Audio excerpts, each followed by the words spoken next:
Hallelujah, praise the lord. దేవుని నామమునకు స్తోత్రములు. చిన్న ప్రార్థన చేసుకుని దేవుడు అనుగ్రహించినటువంటి వాక్యాన్ని ధ్యానిద్దాము. సర్వోన్నతుడా, సర్వశక్తిమంతుడా, వాక్యమయ్యున్న దేవ, పరిశుద్ధాత్మ దేవ, సంగముల మధ్య సంచరించు ప్రభువ, నువ్వు అనుగ్రహించిన వాక్యాన్ని ధ్యానించబోచుండగా ఈ సంఘంతో నువ్వు ఉండమని, మరి విశేషంగా ఈ పరివానితో నువ్వే ఉండి నా ద్వారా అందరితో నువ్వే మాట్లాడి శ్రేష్టమైన ఆత్మీయ ఆహారం మాకు అనుగ్రహించి మా జీవితాలను నూతన పరచమని నా దేవుడు, నా ప్రభువు, నజరేయుడైన యేసుక్రీస్తు వారి అతి పరిశుద్ధ నామమున బ్రతిమాలి వేడుకొనొచ్చున్నాను పరమ తండ్రి, ఆమేన్. వారము మనము రూపాంతరం చెందాలి అన్న అంశం గురించి ధ్యానించాము. రూపాంతరం అంటే శరీరం రూపాంతరం చెందడం కాదని, బయటకు కనబడే మనిషి కాకుండా లోపల మనిషి ఆంతరంగిక పురుషుడు మార్పు చెందాలని, రూపాంతరం చెందాలని తెలుసుకున్నాము. మనము మహిమగల శరీరము పొందుకోవాలంటే మన ముఖము సూర్యుని ఆ యొక్క వెలుగు వలె, సూర్యుని వెలుగు వలె ప్రకాశించాలంటే, మన దుస్తులు తలతల మెరసిపోవాలంటే లోపల ఉన్న మనిషి ఆంతరంగిక పురుషుడు మారాలని మనము తెలుసుకున్నాము. ఈరోజు మనం రూపాంతరం చెందడము అన్న విషయంపై మరికొన్ని విషయాలు ధ్యానిద్దాము. మరికొన్ని విషయాలు తెలుసుకోవడానికి మనము ప్రయత్నం చేద్దాము. కాబట్టి మారవలసింది ఆంతరంగిక పురుషుడు. ఆంతరంగిక పురుషునికి ఇంకొక పేరు మనస్సు లేక హృదయము. మనిషిని నడిపించేది మనస్సు. ఈ శరీరాన్ని నడిపించేది మనస్సు. మనస్సు కూర్చోమంటే కూర్చుంటాము, నిల్చోమంటే నిలుచుంటాము. మనము ఎవరైనా ఒక ఎమ్మెల్యేని కానీ, ఒక పై అధికారిని కానీ కలవడానికి వారి ఆఫీస్కి వెళ్ళినప్పుడు ఆయన ఇంకా ఆఫీస్కు రాలేదనుకోండి, ఆ అధికారి కానీ ఆ యొక్క ఎమ్మెల్యే కానీ, మనము బయట విజిటింగ్ చైర్లో కూర్చుంటాం. విజిటింగ్ చైర్లో కూర్చున్నప్పుడు సడన్గా ఒక సందేశం వస్తుంది, ఇదిగో ఎమ్మెల్యే గారు వస్తున్నారు, ఆ అధికారి వస్తున్నారు అన్నప్పుడు మనం ఏం చేస్తాము? చటుక్కున లేచి నిలబడతాము. ఎందుకు? మన మనసు చెప్తుంది, పెద్ద ఆయన వస్తున్నాడు, లేచి నిలబడు. ఒకవేళ ఇలా కూడా మనసు ప్రేరేపించవచ్చు. మనం పని కోసం వచ్చి ఉన్నాము, మనం పని కోసం వచ్చినప్పుడు ఆయన మన వైపు చూసి ఆయన వచ్చినా మనం అలాగే కూర్చొని ఉంటే కనుక మన పని ఆయన చేయడానికి మనసు రాకపోవచ్చునేమో. కాబట్టి గౌరవ సూచ్యంగా లేచి నిలబడని మనకు మనస్సు ప్రబోధిస్తుంది. అప్పుడైతే ఆ యొక్క మనసు అలా చెప్తుందో ఈ శరీరము లేచి నిలబడుతుంది. అలాగే మనిషిలోని సంస్కారం అంటే ఆ యొక్క సంస్కార గుణాలు కూడా మనకు ప్రేరేపణ కలిగిస్తాయి. మనసు చెబుతుంది, ఇదిగో పెద్ద ఆయన నీ ముందు వచ్చి నిలబడ్డాడు, నువ్వు కూర్చొని ఉన్నావు, లేచి నిలబడు అని చెప్తుంది. సో మనము కూర్చున్నప్పుడు, ఎవరైనా వచ్చినప్పుడు మనం ఏం చేస్తామంటే మనం కూడా లేచి నిలబడతాము. లేకపోతే పెద్దవాళ్ళు కూర్చున్న తర్వాతనే మనం కూడా కూర్చుంటాము. కాబట్టి మనం కూర్చోవడం కానీ, నిలబడడం కానీ, నడవడం కానీ, మాట్లాడడం కానీ ప్రతి ఒక్కటి మన మనసు ప్రేరేపిస్తుంది, మన మనసు చెబుతుంది మనకు. సో అన్ని పనులు చేయించేది మనసే. మౌనంగా ఉండమని చెప్పేది మనసే. బొదురుబోతుల్లా మనల్ని వాగించేది మనసే. అంతా నడిపిస్తుంది. ఒక చోట పాము కనపడితే పామును చంపివేయని చెప్పేది ఆ మనసే. ఇదిగో పాము వచ్చింది, పారిపో, నేను పాము కరుస్తుంది, పారిపో అని మనల్ని హెచ్చరించేది కూడా అదే మనసే. అది ఒక మనిషిని బట్టి ఆ యొక్క క్రియలు, మనిషిని బట్టి ఆ మనసు ఆ విధంగా చెబుతుంది. అంటే పిరికి మనస్సా లేకపోతే ధైర్యవంతమైన మనస్సా, ఎలాంటి మనసుతో ఆ మనిషి నింపబడి ఉంటేనుగా ఆ విధంగా మనిషితో మాట్లాడుతుంది. మనం వింటుంటాము చాలాసార్లు ఒక సామెతను, విగ్రహ పుష్టి నైవేద్య నష్టి అని తెలుగులో ఉంది ఈ సామెత. అంటే చూడడానికి చాలా గంభీరంగా కండలు తిరిగి 6 అడుగులు ఉన్నాడు ఆ మనిషి. చూస్తుంటే చాలా పెద్ద మనిషి, కొండలు నిన్న పిండి చేయగల శక్తి గలవాడుగా ఉన్నాడు మనిషిని చూస్తే.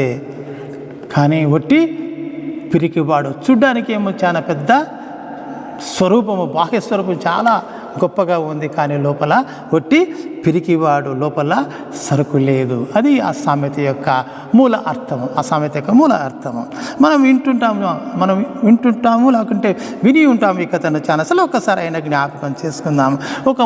ఒక ముని ఒక అడవిలో ఒక చిన్న గుడిసె వేసుకొని తపస్సు చేసుకుంటూ ఉంటాడు. చిన్న గుడిసె అడవిలో. అతనితో పాటు ఒక చిట్టెలక కూడా ఆ యొక్క గుడిసెలో ఉంటుంది. ఆ యొక్క చిట్టెలక ఆ గుడిసెలో ఉన్నట్టు ఆ మునికి తెలుసు. దాదాపు ఒక విధంగా చెప్పొచ్చు, ముని ఆ చిట్టెలక ఆ ఇంటిలో నివాసము చేస్తున్నారు.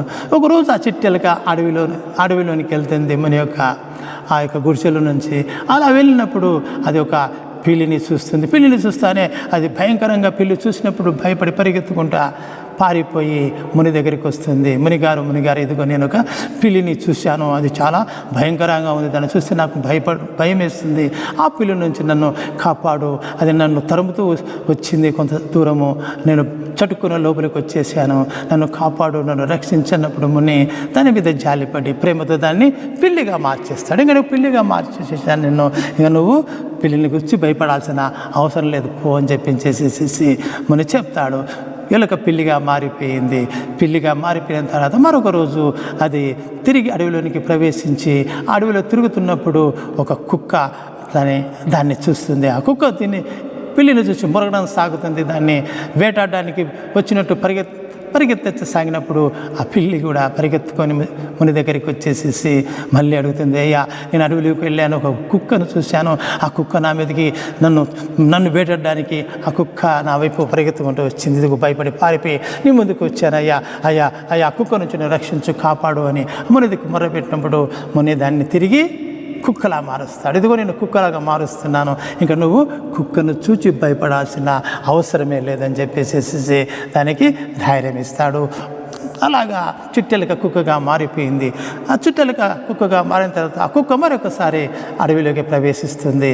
అడవిలో చాలా లోతులకు పోయినప్పుడు అక్కడ అది ఒక సింహాన్ని చూస్తుంది. సింహము గర్జించుకుంటూ ఆ యొక్క జంతువులను వేటాడుతూ అది తిరుగుతున్నప్పుడు ఈ యొక్క కుక్కకు భయమేసి పరిగెత్తుకుంటూ మళ్ళీ తిరిగి ముని దగ్గరికి వచ్చింది. అయ్యా ముని గారు, ఇదిగో నేను అడవి లోపలికి వెళ్ళినప్పుడు ఒక సింహం కనపడింది, అదే జంతువులందరినీ వేటాడడానికి భీకరమైన శబ్దం చేసుకుంటూ వస్తుంది బయటికి. అయ్యో నేను చూసి భయపడి పారిపోయాను, నన్ను రక్షించు ఆ యొక్క సింహం నుంచి అని చెప్పేసి ఆ యొక్క చిట్టెలక నుంచి కుక్కగా మారినటువంటి ఆ కుక్క మునిని అడుగుతుంది. ముని వెంటనే, ఎందుకు భయపడతావు సింహం గురించి, నేను ఉన్నాను కదా నీకు, ఇదిగో నేను సింహంగా మారుస్తున్నాను, అడవికి రాజు యొక్క స్వరూపంలోకి నేను మారుస్తాను, నీకు ఏ భయం అక్కర్లేదు పో అని చెప్పేసి ఆ కుక్కను సింహంగా మారుస్తాడు. సింహంగా మారిన తర్వాత అది గుడిసెలో ఉండి మరొకసారి అది అడవిలోనికి గర్జన చేసుకుంటూ వెళ్ళినప్పుడు అక్కడ దూరం నుంచి ఒక వేటగాడు ఆ యొక్క విల్లు బాణాలు తీసుకొని ఆ జింకలను పెద్ద జంతువులను చంపడం చూస్తుంది.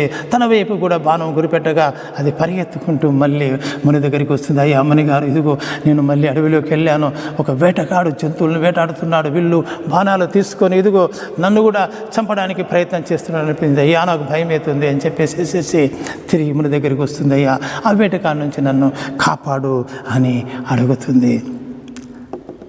అప్పుడు ఆ ముని అంటాడు, నీ స్వరూపమైతే మారింది కానీ నీ బుద్ధి అయితే మారలేదు, నీ మనసు అయితే మారలేదు. నువ్వు చిట్టెలక నుంచి నువ్వు సింహముగా మారినా నీలో ఆ యొక్క పిరికితనం పోలేదు, ఆ భయపడే మనస్తత్వం పోలేదు. కాబట్టి నేను నిన్ను ఎన్ని రూపాలుగా మార్చినా ఏమీ ఉపయోగం ఉండదు. నీ బయటి ఆకారాన్ని ఎంత మార్చినా ఏమీ ఉపయోగము ఉండదు. ఎందుకంటే నీ మనస్సు మాత్రము ఎప్పుడు చిట్టెలక మనస్సే, నీ మనస్సు మాత్రము చిట్టెలక మనస్సే. శరీరము అది పిల్లిగా మారినా, కుక్కగా మారినా, సింహముగా మారినా నీ యొక్క మనస్సు మాత్రం మారలేదు, అదే మనసుతో ఉంటున్నావు. కాబట్టి నీ పిరికి మనసు కాబట్టి నువ్వు ఆ పిరికి మనసు గల చిట్టెలుగా కానీ మారిపో అని చెప్పేసి దాన్ని తిరిగి చిట్టెలుగా మారుస్తున్నాడు.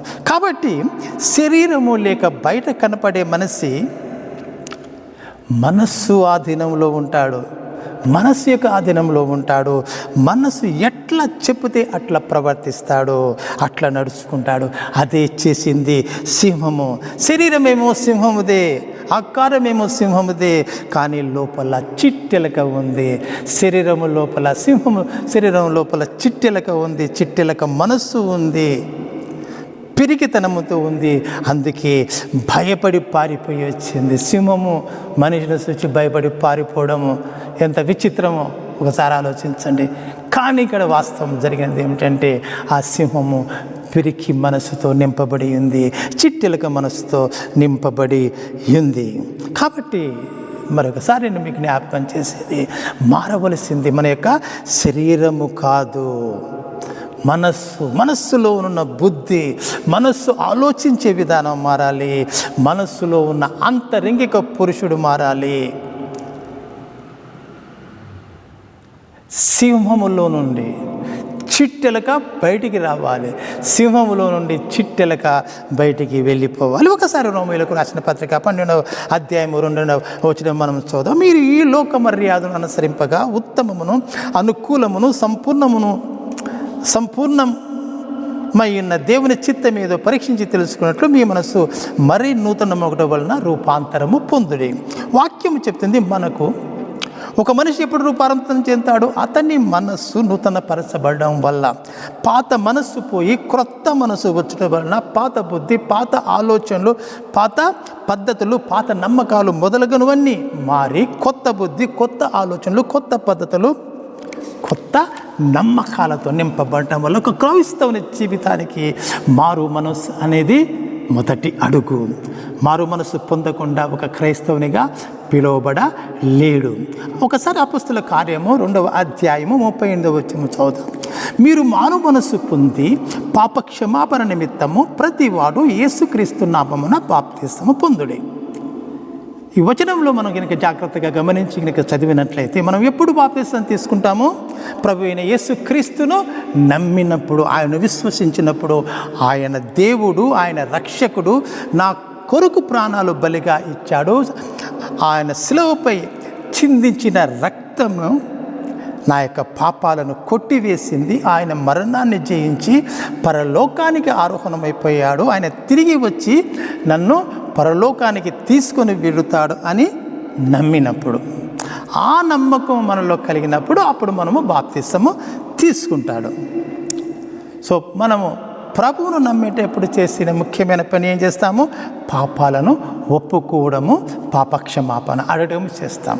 పాపాలను ఒప్పుకుంటాము, పాపాలను క్షమించమని అడుగుతాం మనము బాప్తిసము తీసుకునే ముందు.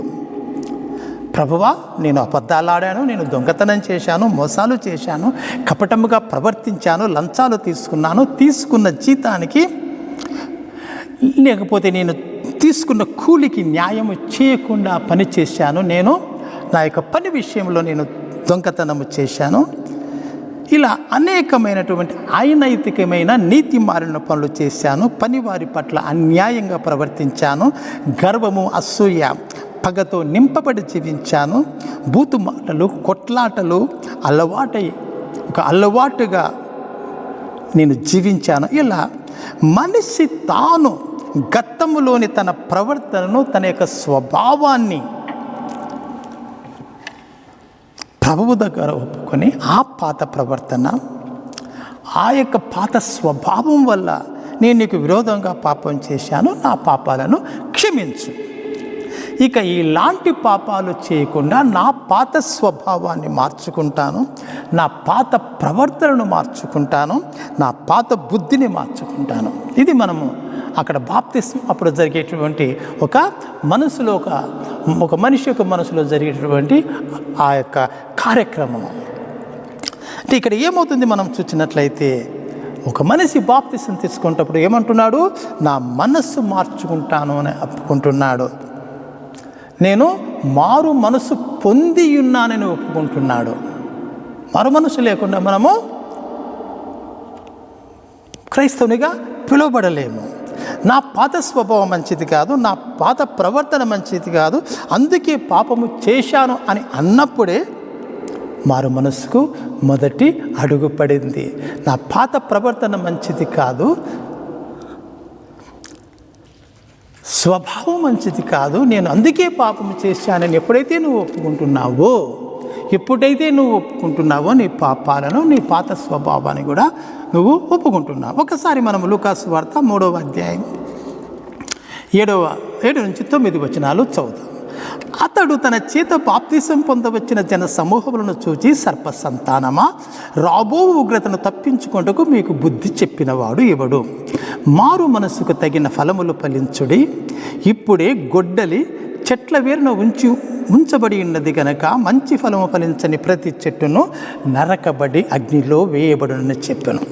బాప్తిసమిచ్చి యోహాను దగ్గరకు ఇశ్రాయేలు దేశంలోని అనేక మంది మనుషులు బాప్తిసం తీసుకోవడానికి వస్తున్నారు. అనేక మంది జన సమూహాలు వచ్చి యొర్దాను నదిలో యోహాను చేత బాప్తిసం తీసుకోవడానికి వస్తున్నారు.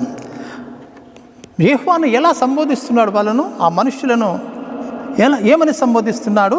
సర్ప సంతానమా, సర్ప సంతానమా అని ఆ ఒక సమూహాన్ని ఆయన పిలుస్తున్నాడు. సర్పం అంటే పాము అనే అర్థము. అంటే వారు పాము పిల్లల కాదు కదా. సర్పము అంటే పాము, సర్ప సంతానం అంటే పాము పిల్లలు. వారు పాము పిల్లల కాదు, వారు మనుషులే. పాములు వచ్చి అక్కడ బాప్తిసము తీసుకోవడం లేదు, మనుష్యులే తీసుకుంటున్నారు. కానీ వారి లోపల ఉన్న మనిషి పాము, వారి లోపల ఉన్న మనిషి పాము. అంటే వారు పాము యొక్క బుద్ధి కలిగి ఉన్నారు. కపట ప్రవర్తన, మోస ప్రవర్తన వాళ్ళు కలిగి ఉన్నారు. చూడటానికి మనుష్యులే కానీ వారి ఆంతరంగిక పురుషుడు పాము. సో బైబిల్లో సాతానుకు సూచనగా సర్పం అనే పదం కూడా వాడారు. యోహాను అదే మాట్లాడుతున్నాడు. సాతాను మనసుతో, సాతాను బుద్ధితో, సాతాను ఆలోచనతో నింపబడి ఉన్న మనుషులారా, మీరు పొలోమని బాప్తిసం తీసుకోవడానికి వస్తున్నారు. బాప్తిసం తీసుకున్నంత మాత్రాన మీరు దేవుని ఉగ్రతను తప్పించుకోలేదు. యొర్దాను నదిలో మునిగి లేచినంత మాత్రాన, బాప్తిసం తొట్టులో మునిగి లేచినంత మాత్రాన మీరు దేవుని కోపాన్ని తప్పించుకోలేరు. నిత్య నరకాగ్నిని మీరు తప్పించుకోలేరు. మీలో ఉన్న ఆ సాతాను వాని బుద్ధి అనేటువంటి అబద్ధాలు, మోసము, కపటము, గర్వము, దురాశ, దేవునిపై తిరుగుబాటు, దేవునికి లోబడకుండా జీవించడము మొదలగు చెడ్డ గుణాలు మీలో నుండి వెళ్ళగొట్టబడాలి. వాటి స్థానంలో ప్రేమ, దయ, జాలి, తగ్గింపు, సమాధానము, దేవుని భయము, దేవుని భక్తి, దేవుని మాటలకు లోబడే జీవించే విధానము లాంటి లోబడి జీవించడం లాంటి గుణగణాలతో మీరు నింపుకోవాలి. నీ ఆంతరంగిక పురుషుడైన సాతాను బయటికి త్రోయబడాలి.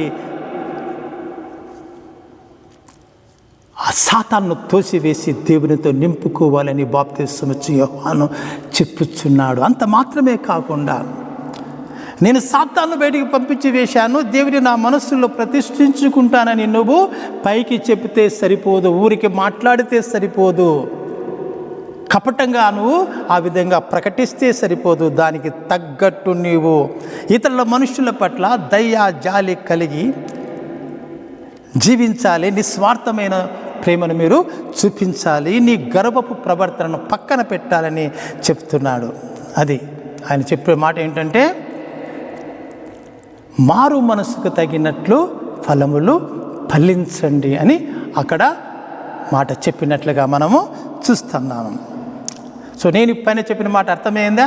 మీరు ప్రేమ, దయ, జాలి, నిస్వార్థమైన ప్రేమ కలిగి మీరు జీవించాలన్న మాటకు మీకు అర్థమైందా? మీకు అర్థమేంటి పర్వాలేదు, కానీ బాప్తిసం తీసుకోవడానికి వచ్చిన ఆ జనులకు అర్థం కావడం లేదు. మారు మనసుకు తగిన ఫలము ఫలించమని అంటున్నావు, ఏమిటది అని అడుగుతున్నారు వాళ్ళు. అయ్యా మాకు స్పష్టంగా అర్థమయ్యేటట్టు చెప్పు, మారు మనసుకు తగిన ఫలాలు అంటే ఏమిటో చెప్పు అని చెప్పేసి యోహాను అడుగుతున్నాడు. అప్పుడు బాప్తిసం ఇచ్చే యోహాను చెప్తాడు. ఒకసారి లూకాసు రాసిన సువార్త 3వ అధ్యాయము 10 నుంచి 11 వచనాలు మనం చదువుదాం. అందుకు జనులు, అలాగైతే మేమేమి చేయవలనని అతను అడగగా, 2 అంగీల కలవాడు ఏమీ లేని వానికి ఇవ్వవలననియు, ఆహారము గలవాడు అలాగే చేయవలననియు చెప్పాను. 2 అంగీలు కలవాడు 4 అంగీలు సంపాదించుకోవడానికి నీతికి న్యాయంగా కష్టపడుతూనే ఏ అంగీ లేని వానికి 1 అంగీ ఇవ్వాలి. అలాగే రోజు భోజనం తింటున్నవాడు ఇంకా ఆహారాన్ని సమకూర్చోవడానికి నీతిగా న్యాయంగా కష్టపడుతూనే ఒక పూట తిండి లేని వానికి పెట్టాలి. ఒక్క మాటలో చెప్పాలంటే నిస్వార్థమైన ప్రేమతో నీ మనసును నింపుకోవాలి. లేనివానికి పెట్టితే నాకేమొస్తుంది, లేనివానికి ఏదైనా ఇస్తే నాకు మళ్ళీ ఏమీ తిరిగి రాదు కదా. ఉన్నవానికి పెడితే రేపొద్దున అవసరం వచ్చినప్పుడు వాడు కూడా నాకు సహాయం చేస్తాడు, మేలు చేస్తాడు, వాడిని ఏదైనా అడిగి ఇప్పించుకోవచ్చన్న ఆలోచనే స్వార్థపూరితమైన ప్రేమ. అలాంటి ప్రేమతో కాకుండా నిస్వార్థమైన ప్రేమతో లేనివానికి ఇచ్చేవారిగా మీరు ఉండాలని చెప్పేసి ఒక ఉదాహరణగా యెహోవాను వారికి చెప్పినట్లుగా మనం చూస్తాం. మనసులో ఉన్న స్వార్థం పోయి నిస్వార్థం రావాలి, ద్వేషం పోయి ప్రేమ రావాలి. అవి క్రియల రూపంలో దాల్చాలి, మాటల రూపంలో కాదు. నేను ప్రేమ గలవాని, నేను దయగలవాని, నేను జాలి గలవాని, నాలో ఎలాంటి గర్వం లేదు, ఇలా చాలామంది పై మాటలు చెప్తుంటారు. కానీ వాళ్ళ నిజమైన ప్రవర్తన చూస్తే ఒక గుక్కెడు నీళ్లు ఎవరైనా అడిగినా కూడా మా దగ్గర నీళ్లు లేవుపో, బయటికి వెళ్ళని తెచ్చుకుపోని చెప్పేవాళ్ళు చాలామందిని మనము చూస్తాము.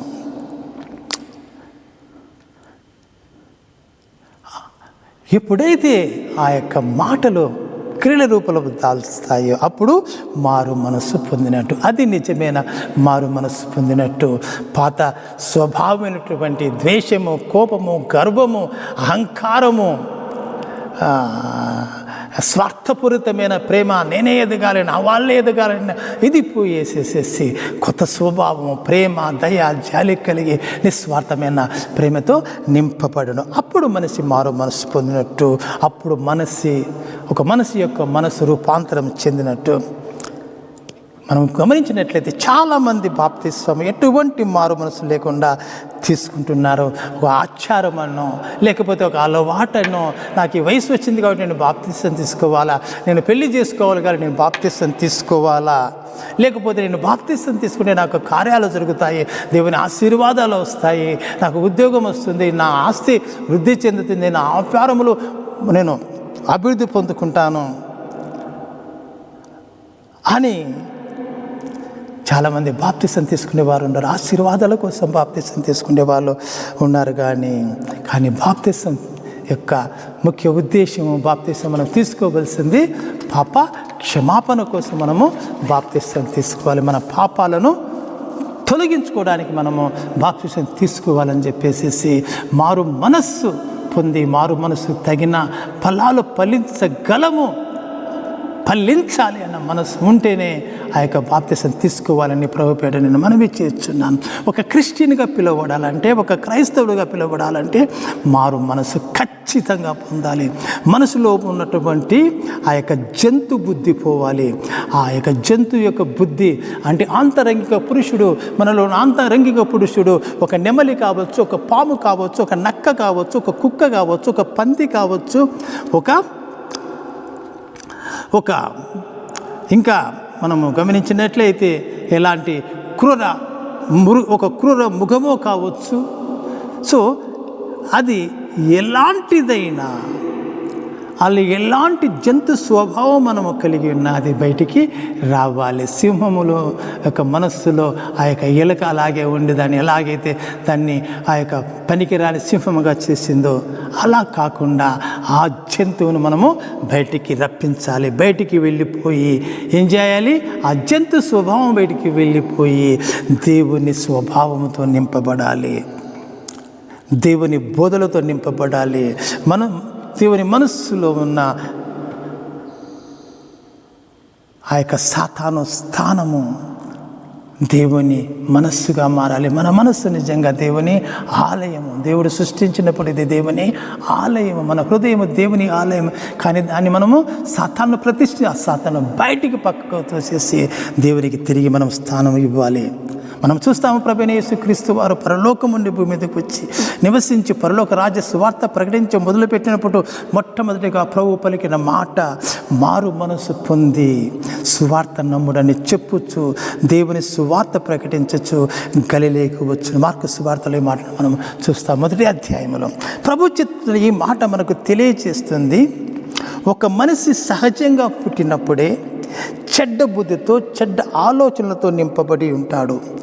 ఈ సత్యాన్ని ఎవడైతే గ్రహిస్తాడో, నేను చెడ్డవాడిని, నాది మంచి బుద్ధి, నాలో మంచి ఆలోచనలు లేవు, నాది మంచి బుద్ధి కాదు, నా ఆలోచనలు మంచివి కావు, నేను మారాలి, మంచి ఆలోచనలతో మంచి బుద్ధితో నింపబడాలని అని కోరుకుంటాడో వాడే సువార్తను నమ్ముతాడు. ఎవరైతే సత్యాన్ని గ్రహిస్తాడో, ఎవడైతే తన యొక్క ఉన్న స్థితిని చక్కగా అర్థము చేసుకుంటాడో, తన పాప స్థితిని ఎవరైతే చక్కగా అర్థం చేసుకుంటాడో వాడే సువార్తను నమ్ముతాడు.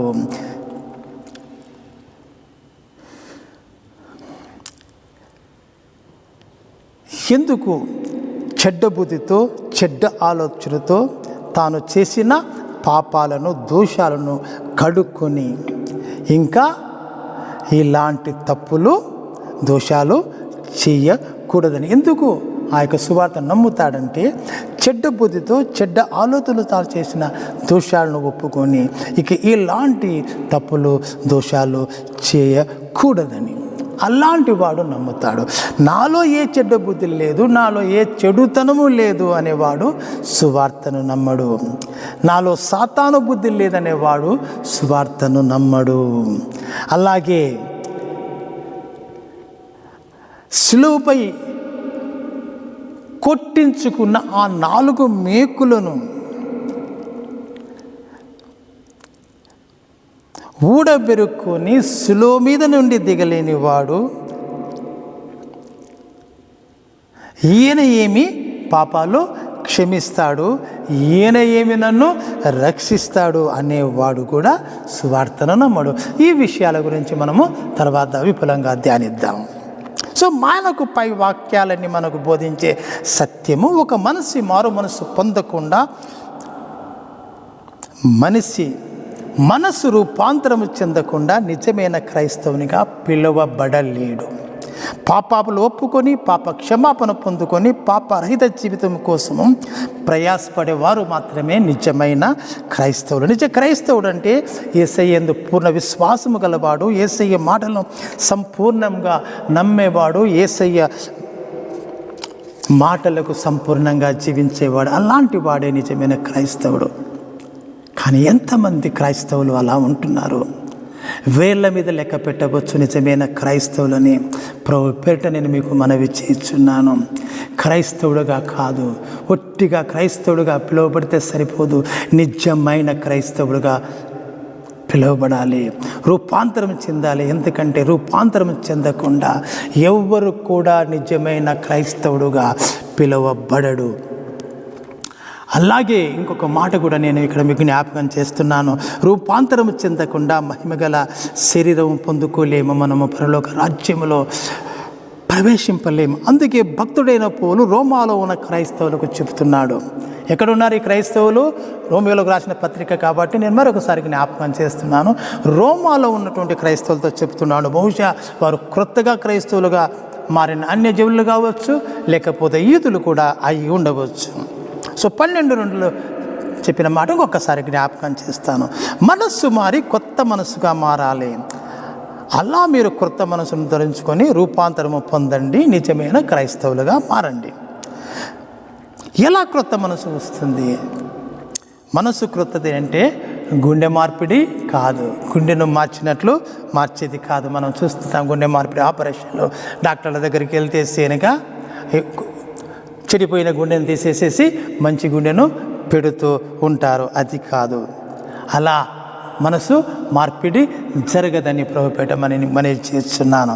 భక్తుడు చెప్తున్న మాట, మీ మనసు ఇంతవరకు ఈ లోక మర్యాద చొప్పున నడిచింది, ఇప్పుడు ఈ లోక మర్యాద చొప్పున నడవడము మానివేయండి. దానికి బదులుగా దేవుని మనసు ఏమిటో ఎరిగి దేవునికి ఇష్టమైన మర్యాద చొప్పున నడవండి.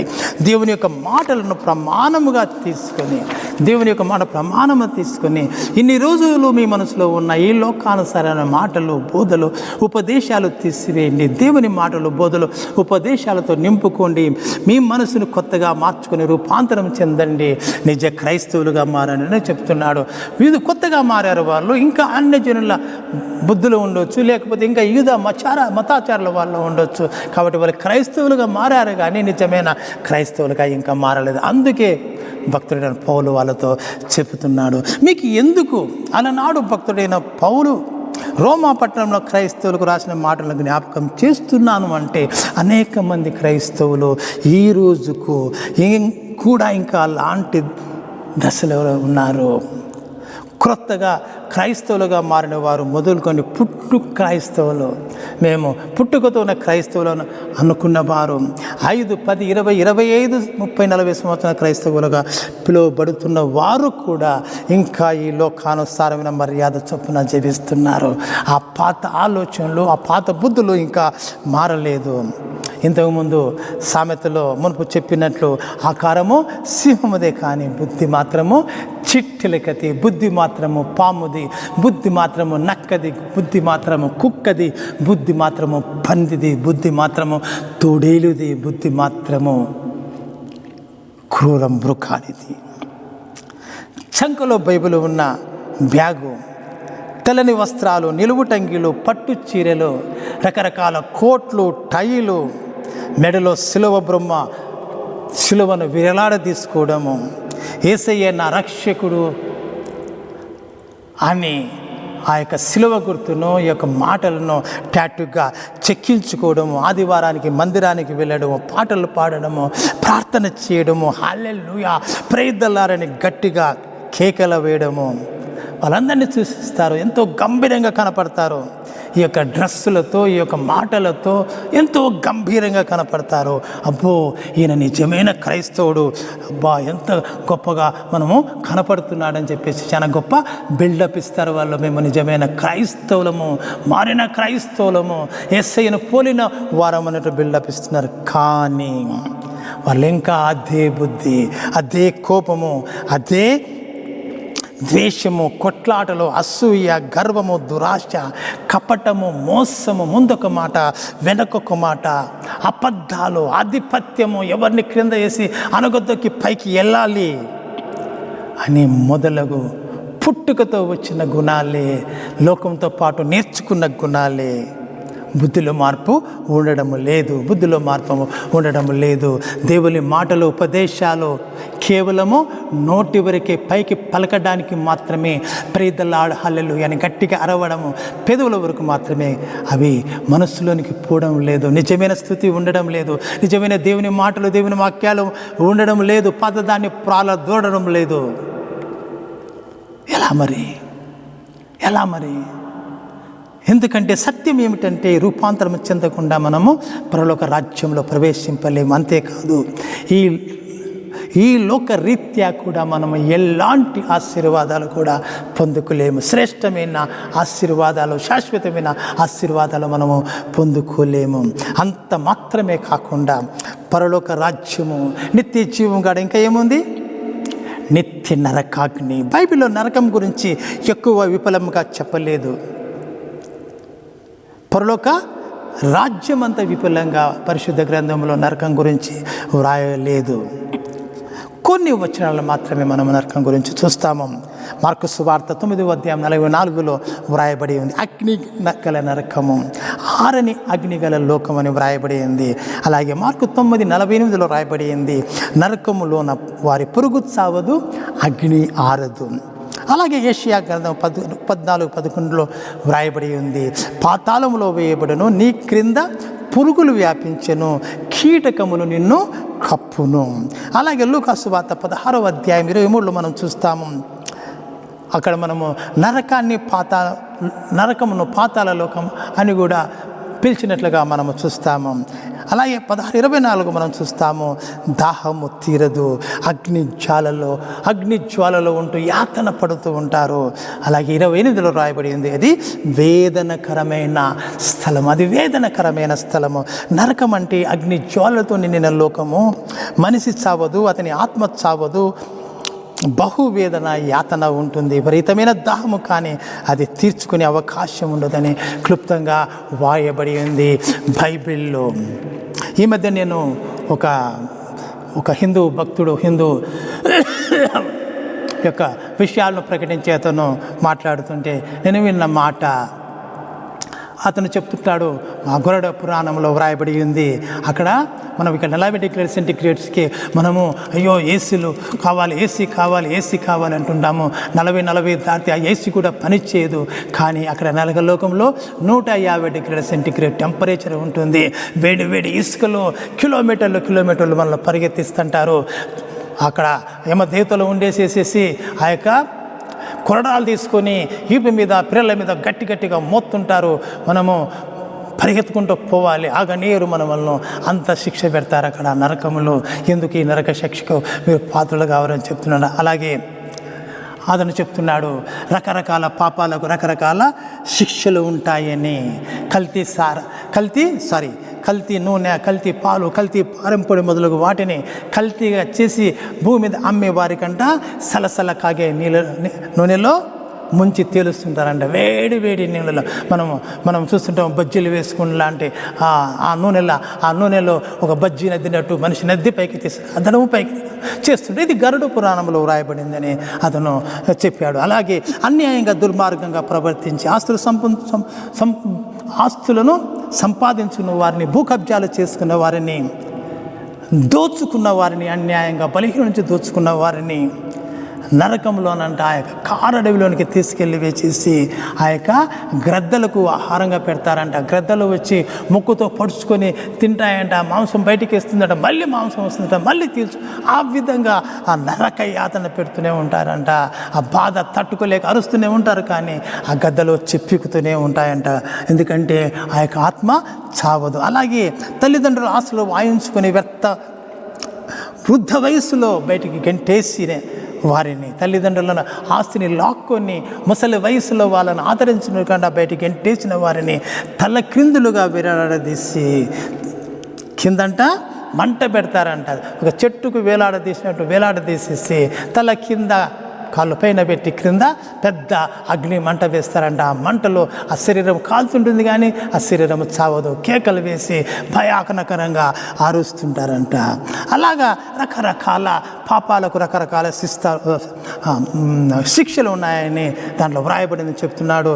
ఇలా అక్రమ సంబంధాలకు, స్త్రీని హత్య చేసిన దానికి, ఏ దోషం లేని నిర్దోషికి శిక్ష విధించిన న్యాయాధిపతులకు, ఇలా రకరకాలుగా పాపాలు చేసిన వారని, రకరకాలుగా పాపాలు ఉంటాయని చెప్పేసి గరుడ పురాణంలో వ్రాయబడి ఉందని అతను చెప్పటము నేను విన్నాను. అది మీతో నేను పంచుకుంటున్నాను.